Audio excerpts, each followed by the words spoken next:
Tourisme culturel bénéficie maintenant d'une nouvelle ressource et on l'a ici avec nous, Gabrielle Ayotte-Garneau. Bonjour. Bonjour. Bienvenue en Gaspésie, car vous êtes une nouvelle arrivante, il faut le dire. Oui, aussi. Combien de temps vous êtes établi, là?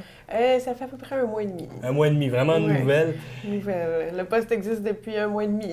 Là, vous arrivez d'où comme ça? J'étais sur la Côte-Nord avant. Ouais, OK, donc d'une région à une autre. Ouais, c'est ça. Originaire Du coin de Montréal. de Montréal. Mhm. Et là, vous êtes une nouvelle ressource. Là, il faut le dire, il y a 3 employeurs, si on veut, ou 3 regroupements de personnes à qui Ouais. vous devez répondre. Oui, le tourisme culturel est un poste qui existe pour 3 organismes, le Conseil de la culture de la Gaspésie, le réseau muséal et patrimonial de la Gaspésie et les événements gaspésiens. OK. Et votre poste, dans le fond, vous vous trouvez à être agente de développement en tourisme culturel. Qu'est-ce que ça fait, ça, une agente de développement en tourisme culturel? C'est assez vaste. En fait, une des premières choses que je veux mettre en place, c'est unifier une offre culturelle. Il y a beaucoup... la culture est très présente en Gaspésie et c'est super intéressant, sauf qu'il n'y a pas d'unification. Juste pour un touriste, par exemple, qui veut faire un voyage culturel en Gaspésie, il y a une dizaine, si c'est pas plus, de sites Internet à vérifier, par exemple, pour savoir qu'est-ce qu'il pourrait faire comme activité culturelle.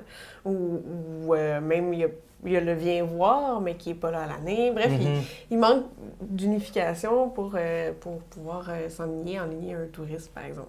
Donc, c'est vraiment un clé en main, à la limite, de leur dire, tu vas à un endroit et à partir de ce moment-là, tu peux faire, si on veut, ta tournée. Oui, ça serait quelque chose comme ça, ou avoir l'information pour mieux t'orienter. Donc, dans ce développement-là, il y a cette concertation, ce regroupement de personnes-là. Et j'imagine, bon, le mot le dit, développement, donc on veut aussi instaurer plein d'autres nouvelles choses. Oui, c'est ça. Il y a une grosse partie que c'est des projets avec chacun des 3 organismes.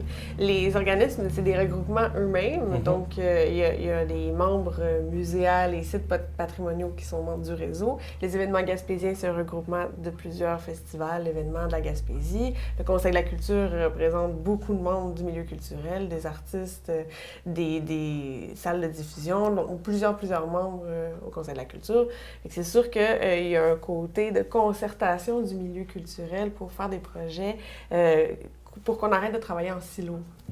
S'unifier. Oui, c'est ça. Finalement, parce on parle souvent de guerre de clochers, là, ça ne l'est peut-être pas, mais n'empêche, ça ressemble à ça un peu. On fait nos affaires, vous faites vos affaires, sauf qu'à un moment donné, c'est comme le principe du câble, une seule facture pour la téléphonie, tout ça ensemble, c'est plus facile pour les gens à comprendre. C'est plus facile, puis souvent, ils ne rentrent pas en compétition non plus, le territoire est immense, et puis un festival ne rentre pas en compétition avec un musée ou avec un artiste, au contraire, ils ont avantage à travailler ensemble pour se faire connaître et s'offrir une visibilité entre eux, et s'aider à faire des projets aussi.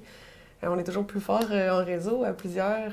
C'est ce qu'on dit, oui. Tout seul, on va, comment on dit, on va vite, mais à plusieurs, on va loin. C'est ça. Vous êtes une nouvelle arrivante. Pour vous, ce portrait-là, on l'a derrière vous, la grosse carte. Comment vous percevez la Gaspésie, son offre culturelle? Moi, je trouve ça extrêmement dynamique. C'est vraiment impressionnant de voir la quantité d'idées et d'imagination, si je peux le dire comme ça, qu'il y a en Gaspésie. C'est vraiment intéressant. C'est un beau défi, par contre, parce que c'est sûr que ça fait beaucoup de gens à s'asseoir à la même table, à concerter pour rendre ça plus uni. Mais c'est vraiment impressionnant. C'est une grosse richesse qu'a la Gaspésie. Et c'est pour ça aussi le volet touristique de mon mandat, c'est faire connaître cette richesse-là à l'extérieur de la région. Et même à l'intérieur de la région, parce que les Gaspésiens sont aussi touristes dans la Gaspésie. Ben oui. Et c'est les meilleurs vendeurs aussi à l'extérieur. Est-ce que vous pouvez amener un apport? Bon, il y a les musées, entre autres, qui sont là-dedans, et on sait que les musées, d'année en année, souvent, ce qu'on entend, c'est qu'il y a une baisse. Il y a une baisse, il y a moins de monde dans les musées. Est-ce que votre rôle aussi, c'est d'amener de nouvelles idées pour attirer des gens, ou c'est plus de loin qu'on va regarder ça? Je m'occupe pas tout à fait personnellement du marketing. C'est sûr que tantôt, on parlait aussi d'offrir une promotion peut-être unie. Ça va être quelque chose à moyen, long terme qui va être mis en place, donc qui va permettre peut-être d'améliorer la visibilité des musées. Mais il y a beaucoup entre eux, ils peuvent s'aider à faire ça. Et le réseau sert à ça, et c'est pour ça que je suis là aussi, pour aider, dans le fond, parce que le réseau fonctionne avec un conseil d'administration. Donc, c'est pour aider le réseau à faire en sorte que les membres puissent s'entraider entre eux.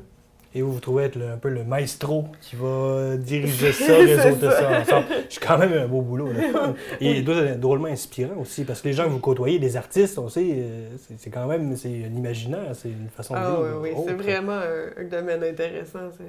C'est le fun. Madame Ayotte Garneau, ben merci beaucoup pour l'entretien. Puis on aura l'occasion de se recroiser, j'imagine, dans le contexte culturel actuel. Oui, sûrement. Merci. Merci.